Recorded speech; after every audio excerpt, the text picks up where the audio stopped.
le dispositif, donc c'est une classe prépa, comme on l'a dit, réservée aux bacheliers professionnels en 3 ans.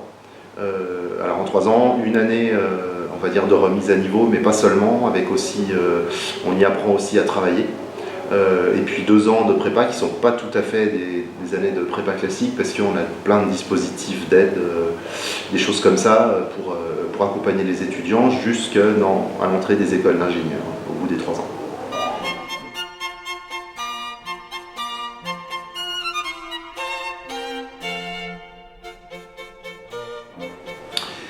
Alors à qui pas forcément à un bachelier professionnel vraiment brillant avec des moyennes de 18 partout, non, c'est pas vraiment ça le profil.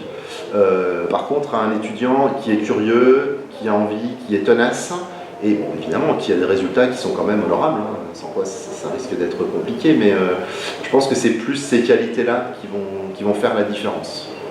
De courage, d'envie et de ténacité.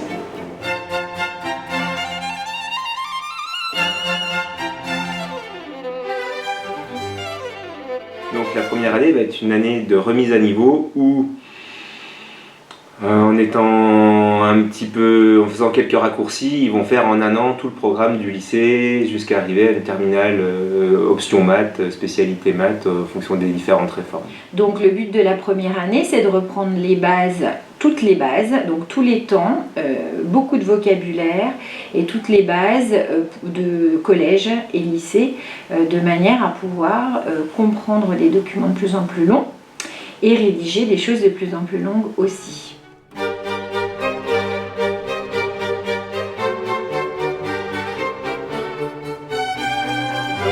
En deuxième année, moi, je dirais pas qu'il est tendu. Voilà, si on fait le travail qui est demandé, si on rend le travail, si on relit ses cours, voilà, et que l'on suive tout simplement les conseils que l'on nous donne, etc. Normalement, tout marche. Hein. Personnellement, c'est ce que j'ai fait. Et puis, voilà, très clairement, voilà, il n'y a pas de surprise à la fin. Voilà, on sait ce qui nous attend. Et puis, C'est qu'à l'issue de la première année, si suite au conseil de classe, le conseil de classe décide que ça va être trop difficile pour intégrer l'année d'après, on leur propose une réorientation qui est souvent, comme ils ont quand même énormément progressé durant cette année-là, ils réussissent assez brillamment tout leur BTS et en fait même les réorientations sont plutôt des réorientations positives et normalement il y a toujours des cas particuliers, mais ils ont mieux que ce qu'ils auraient pu espérer à l'issue de leur bac pro après avoir passé par la prépa.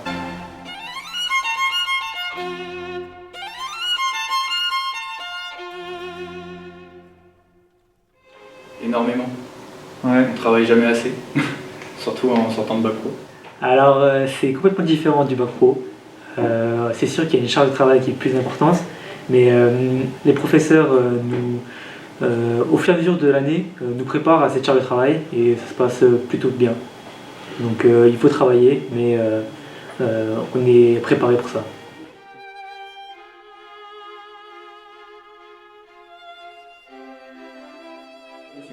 Alors la charge de travail en CPGE, déjà tous les soirs environ on taffe entre 2 et 4 heures par soirée. Les week-ends on essaie de travailler un maximum possible, c'est-à-dire garder un peu le rythme qu'on a en semaine, parce que le samedi matin on a DS, c'est-à-dire on a 1 jour et demi de week-end et pendant ce temps on s'accorde déjà une petite pause, parce que pour évacuer un peu toute l'accumulation de stress et de pression qu'on a eu pendant la semaine, c'est important, sinon la fatigue mentale après elle vient vite. Sinon après, les dimanches on essaie de travailler comme on travaille en semaine.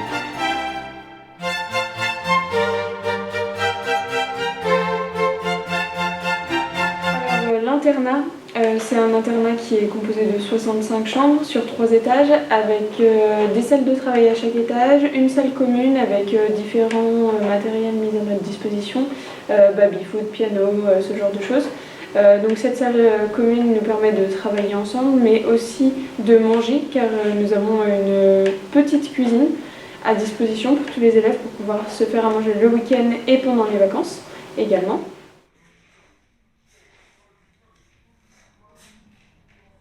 Sans l'internat, franchement, la prépa serait beaucoup plus dure à mon avis.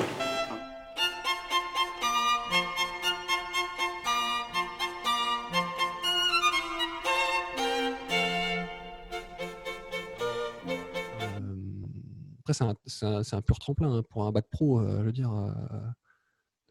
C'est même plus qu'un tremplin, c'est une catapulte. Hein. Mais clairement, pour un bac pro, tu peux pas avoir un plus gros coup de pied pour te lancer. Quoi. C'est bac pro, école d'ingé, je veux dire, c'est presque antinomique quand tu le dis comme ça. Et en fait, bah non, en fait, ça marche.